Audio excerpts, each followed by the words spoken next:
the show today, we have three special guests, Anna, Jacoby, and Lindsay.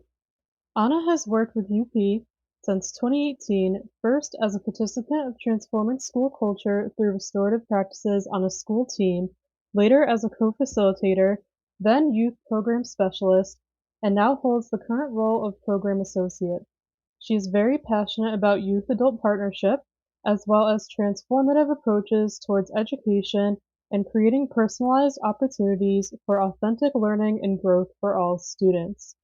Anna currently attends Boston University's Wheelock College of Education and Human Development with a specialization in education design for transformative social futures. She anticipates graduating in spring of 2026. Lindsay is a passionate leader and committed changemaker. Lindsay is the executive director of UP for Learning. She is committed to exploring radically inclusive education and multiple ways of knowing. She believes there is no more compelling time than right now to ask, how do I meet this moment with courage, vulnerability, and creativity? She joined the UP team in 2018 after 15 years as a middle-level educator, leader, and advocate. Prior to joining UP, she co-founded the Edge Academy at Essex Middle School. The Edge Academy served as a model and learning laboratory for many educators through Vermont and beyond. The Edge integrated education for sustainability as well as the arts into all aspects of the team and curriculum. At the Edge Academy, there was a strong focus on youth voice, social justice, student-centered learning, project-based learning, and negotiated curriculum. Lindsay's passionate about building strong relationships with youth and adults, helping them feel empowered to make change, and creating a socially just climate and culture for all. When not rigorously pursuing social change in education, she can be found spending time with her family, taking dance classes, gardening, dreaming about flowers, reading, and loving the outdoor activities that every single season brings to Vermont. Jacoby Sauter is committed to exploring radically new and inclusive ways to approaching education transformation work in Vermont and beyond. As a youth program specialist with UP for Learning, he helps teams navigate youth-adult partnerships and school transformation work. These are our amazing guests. Get ready for an exciting episode. I'm educational justice coach Lindsay Lyons, and here on the Time for Teachership podcast, we learn how to inspire educational innovation for racial and gender justice, design curricula grounded in student voice, and build capacity for shared leadership. I'm a former teacher leader turned instructional coach. I'm striving to live a life full of learning, running, baking, traveling, and parenting because we can be rockstar educators and be full human beings. If you're a principal, assistant superintendent, curriculum director, instructional coach, or teacher who enjoys nerding out about co-created curriculum with students, I made this show for you. Here we go. Welcome to the Time for Teachership podcast, everyone. So I am here with Lindsay, Anna, and Jacoby. Thank you so much for being here today. I would love to just open it up to whoever wants to share first.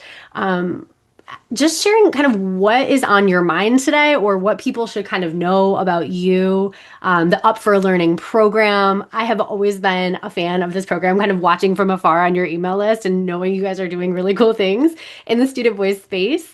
And so would love to get your take on what folks should know and what you're passionate about. Well, thanks for having us, Lindsay. My name is Lindsay Hallman, and I'm the Executive Director at Up for Learning, which actually stands for Unleashing the Power of Partnership for Learning, but we like to say Up for Learning because it's much easier to remember and easier to say. And our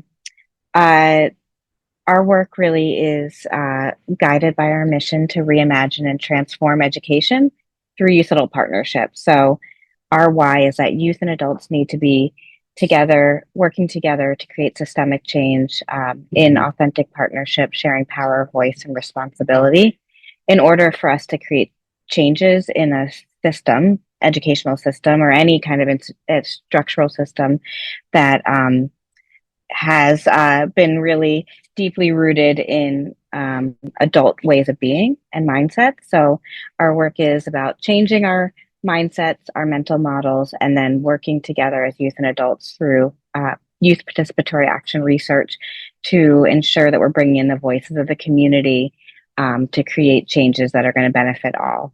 I'll pass it on to my colleagues. Yeah, thank you, Lindsay, and thank you, Lindsay, for having us. My name is Jacoby. I am a youth program specialist with Up for Learning, and I'm currently a senior in high school.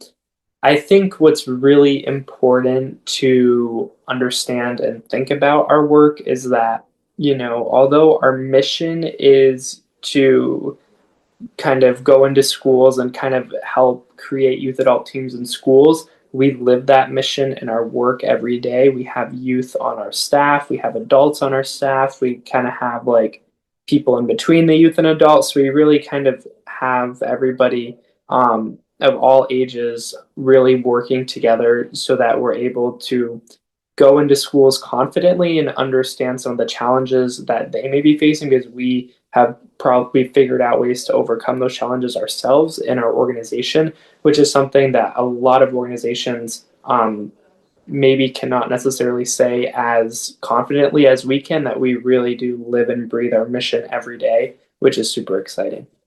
Thanks, Jacoby. Thank you for having us, Lindsay. I'm really excited to be here. My name is Anna. I use she, her pronouns. I'm a program associate at Up for Learning, and I'm also a senior at Boston University. Yeah, I think I'm gonna echo a lot of what Jacoby said. I think that's like one of like the biggest standouts and aspects of Up is the fact that we live our mission. So I actually started working with Up for Learning when I was a freshman in high school. So it's been about 7 years now. And I remember, in high school I would go to like conferences and like be able to like be involved in like the education world and sphere. And you get like a lot of organizations and people talking about youth adult partnership. But then like you'd go to like a breakout and it was just like adults talking about youth adult partnership.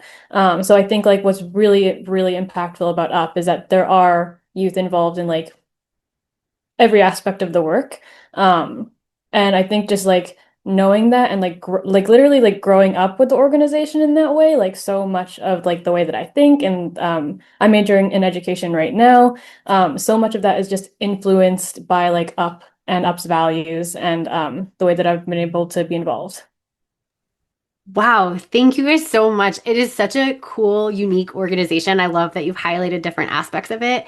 I also think you've started to answer my next question, but I would love to see if you have anything else to add here. So, Dr. Bettina Love, she talks about this idea of freedom dreaming using this phrase, dreams grounded in the critique of injustice. And so, with that kind of in mind, what do you as individuals kind of wish that school or maybe even learning in general could be or would be? I think one of our core values is that we view educational equity as not just a privilege, but as a human right. And so we see that when schools aren't working in partnership with young people, operating in the with category of restorative practice and really engaging in equitable processes to engage young people who come from all sorts of backgrounds to really take charge in their learning, we see that as an injustice. In our dream, which we're able to actually really see tangible impacts happen in all of our teams, but we're able to create spaces where traditionally like young people who come from certain backgrounds may not be in your typical student council student. But what we're able to do is when we go into schools, like we require that our teams have people from all backgrounds. And so we're really empowering both people who would be typically involved in a student leadership or a school transformation group, but we also bring in people we try and build a breakfast club of folks to join our team, because we understand that in order to change a system, we have to look for the people who experience the system in both the ways that are really positive and some of the people who are, targeted by the system. And so how can we make that system work with everybody and actually support them instead of bringing them back and preventing them from learning and taking really taking charge of their own education. Yeah, I think for me at just like a foundational level, um, just hoping to create like a future where all people in a school system and community, so thinking about like youth and adults, students and teachers, community members and families really feel represented and engaged and excited in their roles in their schools and communities. So like a lot of what we do, like that Jacoby just mentioned, really gets at that. I think a large part of it is like I'm like a really big advocate for like personalization in education and like curriculum, because I've had like really probably like life-changing experiences with like opportunities to be able to like personalize my own learning in a way that's really special to me.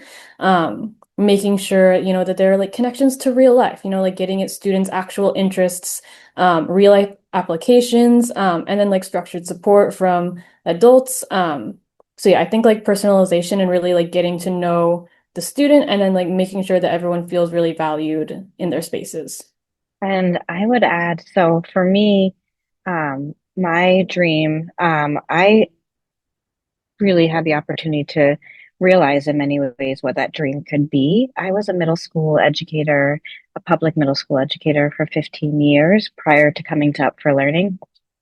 And during that time, I had leadership that really had a strong vision for um, how we could ensure that we were addressing every young person's unique learning styles and needs, and really transform the system. So I was able to create a school within a school called the Edge Academy for about a decade of my teaching career. And what I know from that is that you you can, these dreams that we have about centering equity and justice in our educational systems can be a reality if we have, you know, both the leadership, so at that high level of like leadership and vision to do that, and then we have educators who feel empowered to be able to change a system that has operated in a particular way for 150 years and plus, and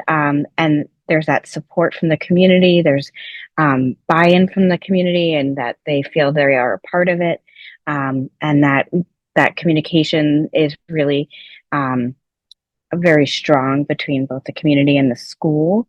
And so when I was teaching with the Edge Academy, I was deeply partnering with the youth that I worked with. It was a multi-age group of young people. We centered education for sustainability in our work. So really centering like economic, environmental, and social justice in everything we did. So that involved both young people as really authentic partners. They helped to co-create the curriculum. It was project-based learning. We had many community partners where young people were getting out into the community and engaging in projects that supported positive change in their community. And I have a big, you know, one of my dreams is like the big kind of slowdown of schools. Like everything is so fast and there's so many transitions, and we're always functioning at this like frenetic pace. And so we were able to like really take larger blocks of time, personalize it, as Anna said, every young person, before really personalized learning plans and flexible pathways were really kind of buzzwords. We were doing that work, and really looking at each of the different structures that are in place and asking why are these in place and who are they serving, and then working to dismantle those structures in order to ensure that young people were really centered in their unique abilities and needs. Wow, thank you, all of you, for your thoughtful responses there. What you were just saying, Lindsay, you just made me think about, you know, the enduring kind of like 150-year long cycle of this type of traditional structure of teaching.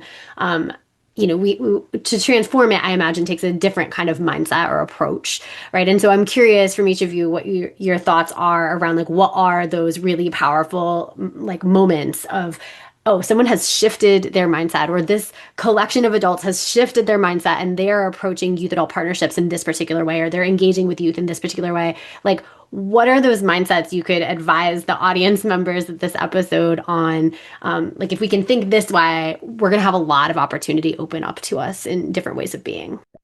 Yeah, I think a time for me would be for the amount of time that I've been in high school. We've had kind of like our personal learning plan coordinator, had assumed that role. And just in talking with her, she's my club advisor and we do a lot of work together. She is an independent learning for English advisor for me as well. And she has told me on multiple occasions before, like getting all of her certifications in project-based learning, and like the personal learning plan and career pathways. She was an English teacher and she had just taught novels, just really taught like these ideas, and would have never allowed like Grammarly or AI or these other things that really kind of suppress a student's ability to take pride in their work because they may not have had a strong foundational level in English. We were taught how to read wrong, many of us were, because of a lot of things. And a lot of times, just because those are some of the harder parts of the language. And she has said on multiple occasions, if she were to go back to being like a regular classroom teacher, that she would not do another novel. She would not teach another novel. She would do an entirely project-based, like backwards design approach to looking at what's the end goal and moving backwards and setting steps for individual students. She's actually designed a course for next year as an introduction to work-based learning. And in Vermont, every school is required to have flexible pathways, and work-based learning is a way for that. And a lot of people only get access to junior or seniors on a disciplinary route. However, at our school, I'm on it and I'm not on a disciplinary route.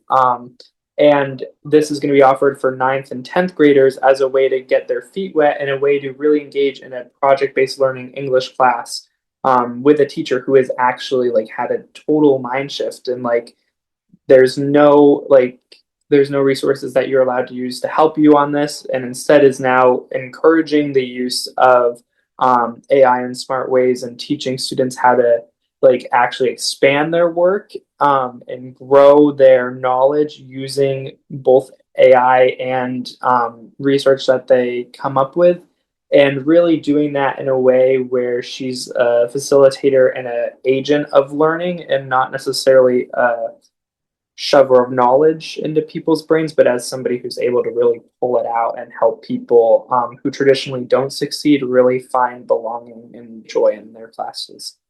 I think for me, like the most basic level of like youth adult partnership and the mindset shift that people kind of need to make to feel comfortable in that.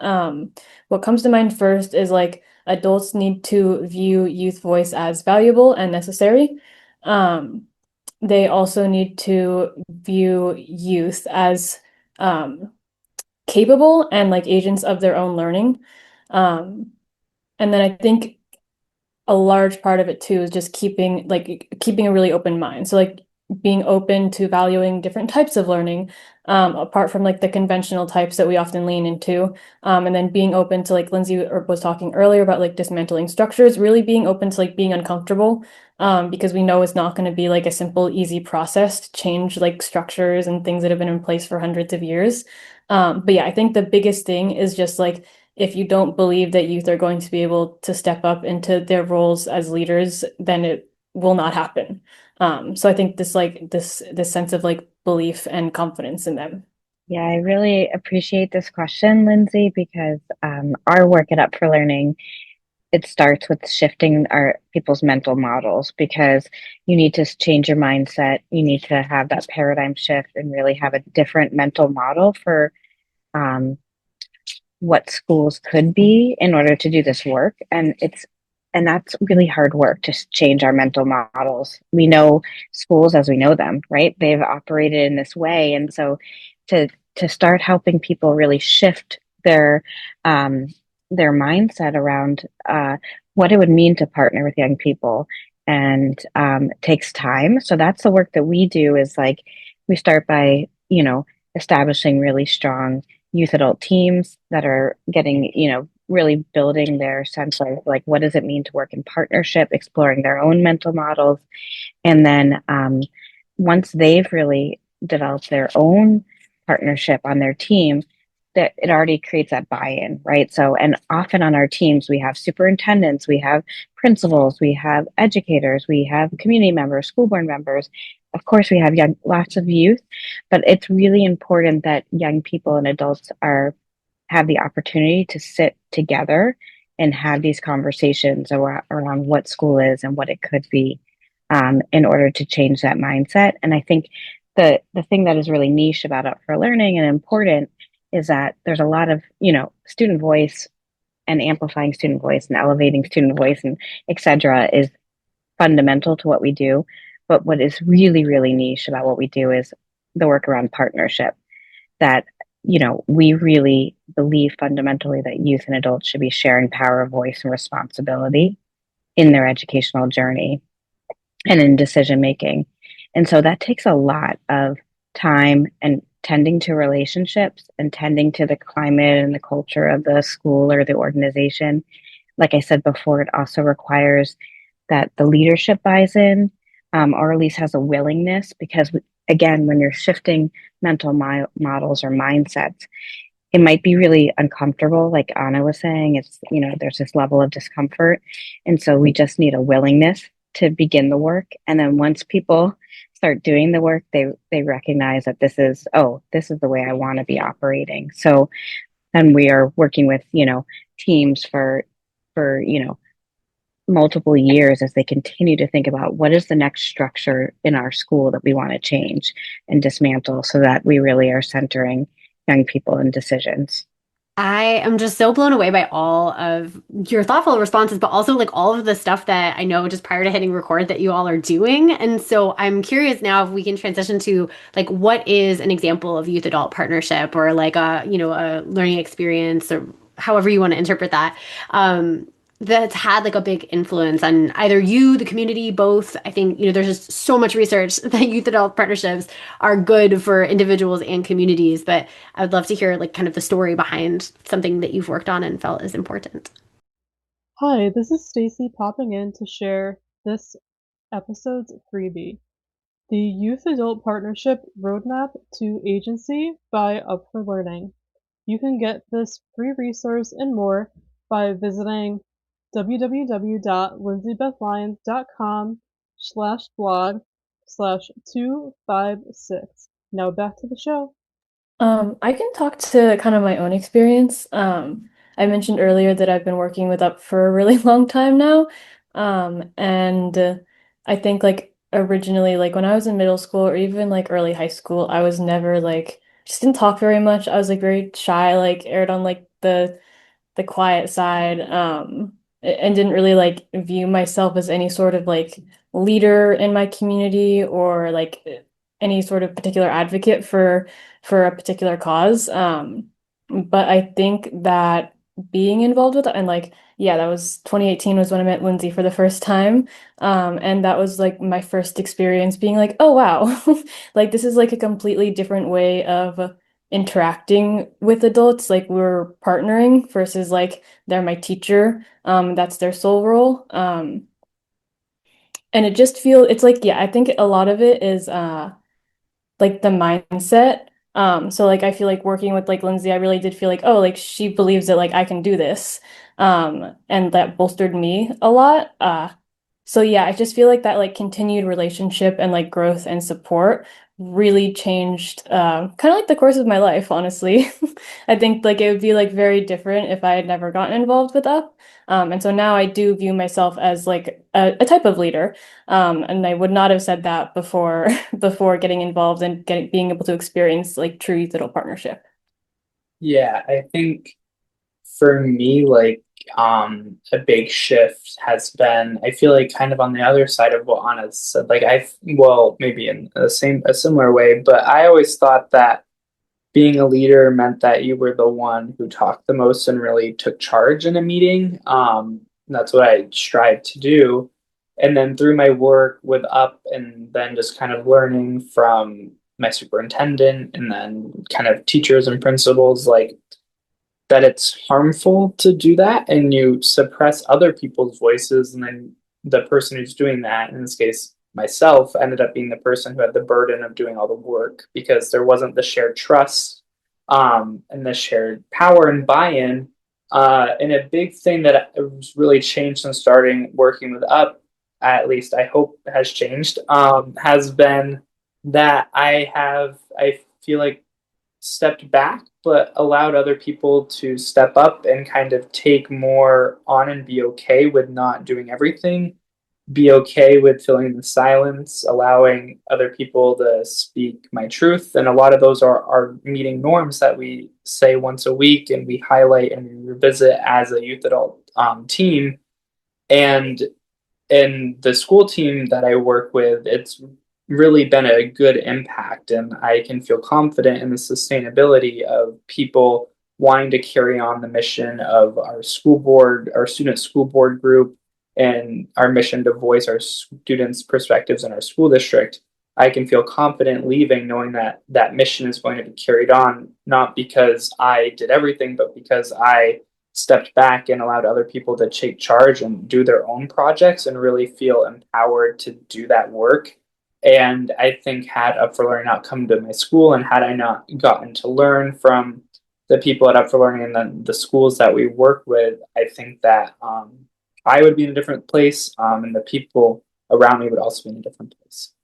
And I guess to add on, so I've had the privilege of like really witnessing the growth of both, Anna and Jacoby and myself, through my time at Up for Learning. And so I think, they were really speaking to the power of the work that we do both internally and externally. I'm sorry if my Wi-Fi is going in and out a little bit. It's okay.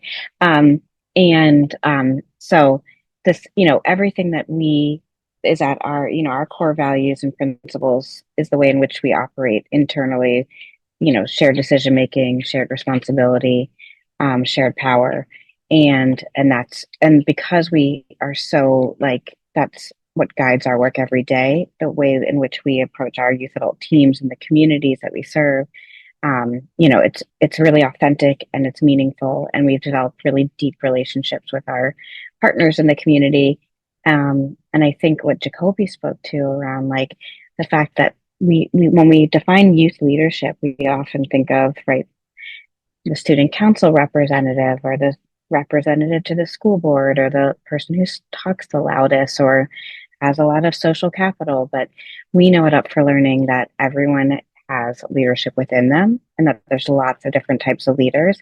So our work is really to elevate all those voices, right? To bring every voice to their community to be able to share their experiences. And it's really, really important that young people, especially those that have felt that they have not been as engaged in their educational experience or seen or valued, their voices are really lifted up in our process, because those are the changes we need to make. If we keep listening to the same voices over and over again, as much as those voices are great and valued, we're really only listening to, the same narrative over and over again, and we're not creating the changes that we need for all of our students. And some examples of that, we talked to the internal piece. We've had some really unique, like there's both like the local level, but then state level examples, both in Vermont and in Delaware and in Massachusetts. We've partnered with our state agencies of education, our departments of education, on systemic projects to infuse youth adult partnership and youth engagement into both state level decision making. So in Vermont, I would say we did a statewide project on school safety. I can tell you as an educator, and I imagine Anna and Jacoby can speak to it as students, school safety, both like the school safety, like protocols and procedures, like, and also school climate and culture is not something that young people are often asked to provide feedback on. So we really shifted that model to ensure that young people were provided space to share their experiences with school safety, develop recommendations for state teams, and then hopefully put those recommendations into practice. And so that's one example. We also have some major educational transformation work happening in our state, and our agency of education has been very clear that they want youth engaged at all levels to provide feedback on on both the policy, but also like the new structures too, statewide graduation requirements. We don't have statewide graduation requirements in Vermont.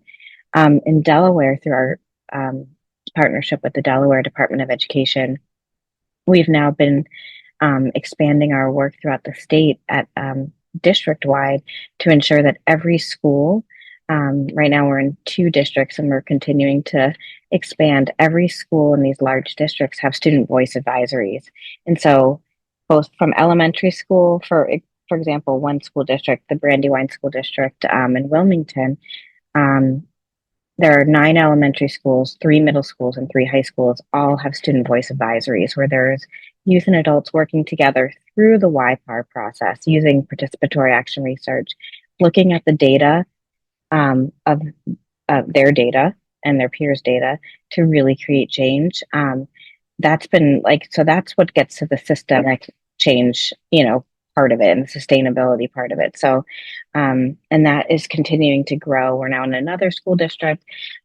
So what I'm really encouraged by is the state level partnerships. I'm also really encouraged by our local level partnerships, all of our partnerships. But the fact that, Vermont, Delaware, Massachusetts, New Hampshire are really seeking to have youth and adults partnering in big systems change work, and they're valuing this work.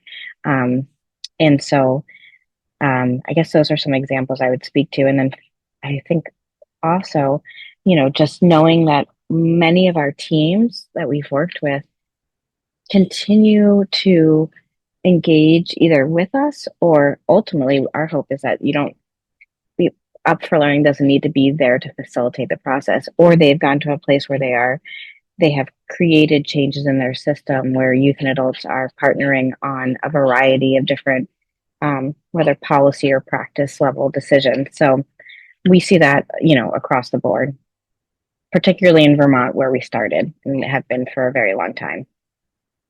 I love those concrete examples. And I just want to make space, Jacoby and Anna, if you wanted to jump in on any of those, either local or state level kind of policy projects, like anything to add in there. Lindsay kind of opened it up and I wanted to make sure you actually had space to answer.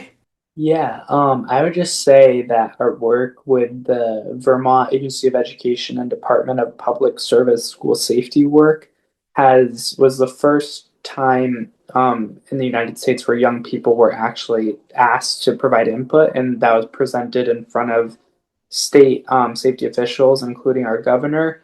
And it was a really impactful experience being one of the young people who presented that data of over 1,500 young people from around Vermont, which is a really big number for Vermont.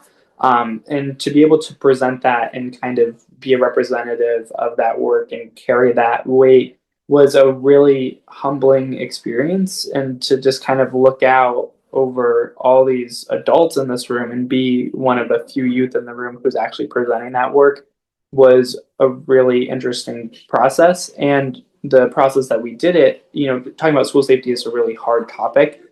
And through our work in youth adult partnership, restorative practice, and then trauma informed practices as well, we were able to take students who didn't know each other, and they came in this room and shared really vulnerable stories by the end of an hour and a half meeting, which really shows that this does work.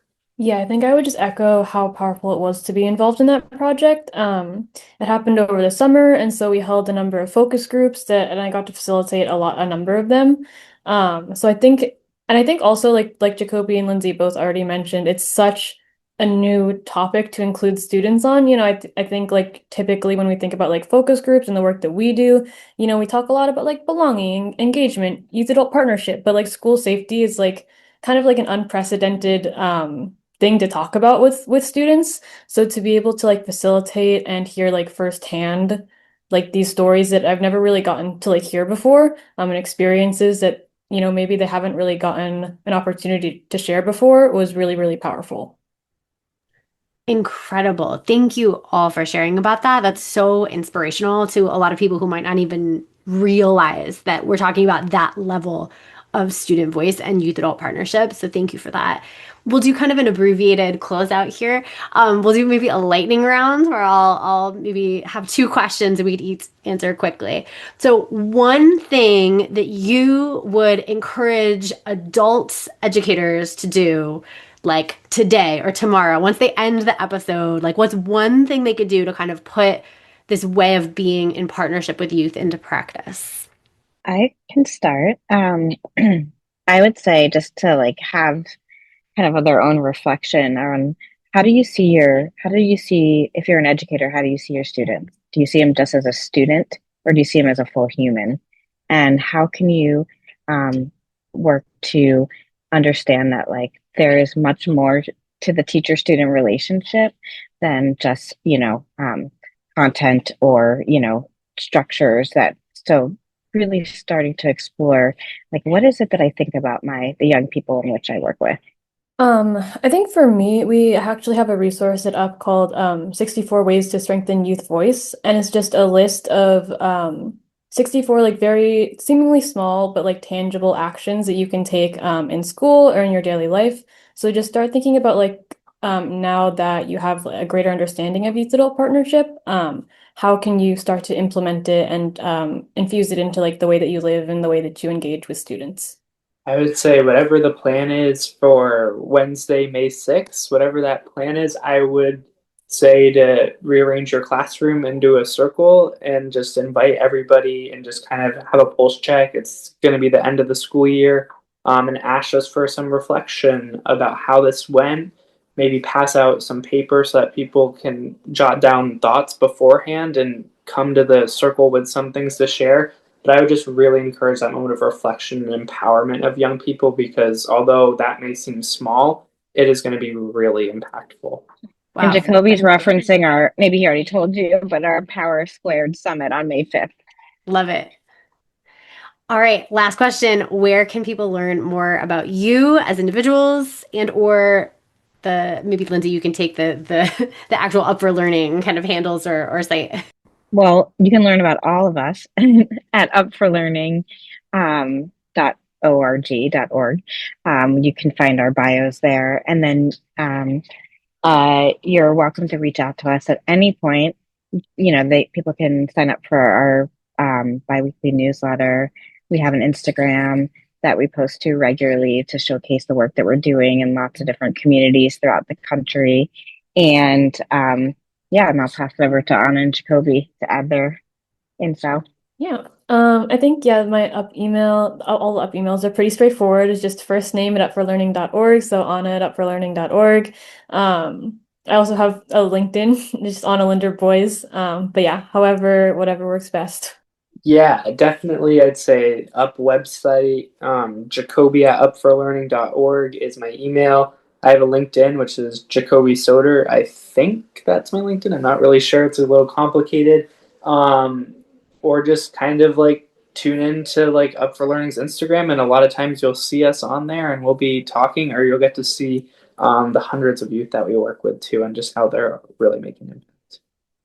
Amazing. Thank you all so much for the work you do and for your time to be here today. Thank you. Thank you, Lindsay. If you like this episode, I bet you'll be just as jazzed as I am about my coaching program for increasing student-led discussions in your school. Shane Safir and Jamila Dugan talk about a pedagogy of student voice in their book, Street Data. They say students should be talking for 75% of class time. Do students in your school talk for 75% of each class period? I would love for you to walk into any classroom in your community and see this in action. If you're smiling to yourself as you listen right now, grab 20 minutes on my calendar to brainstorm how I can help you make this big dream a reality. I'll help you build a comprehensive plan from full-day trainings and discussion protocols like Circle and Socratic Seminar to follow-up classroom visits where I can plan, witness, and debrief discussion-based lessons with your teachers. Sign up for a nerdy, no-strings-attached brainstorm call at lindsayBethLyons.com/contact. Until next time, leaders, think big, act brave, and be your best self. This podcast is a proud member of the Teach Better Podcast Network. Better today, better tomorrow, and the podcast to get you there. Explore more podcasts at www.teachbetterpodcastnetwork.com. We'll see you on the next episode.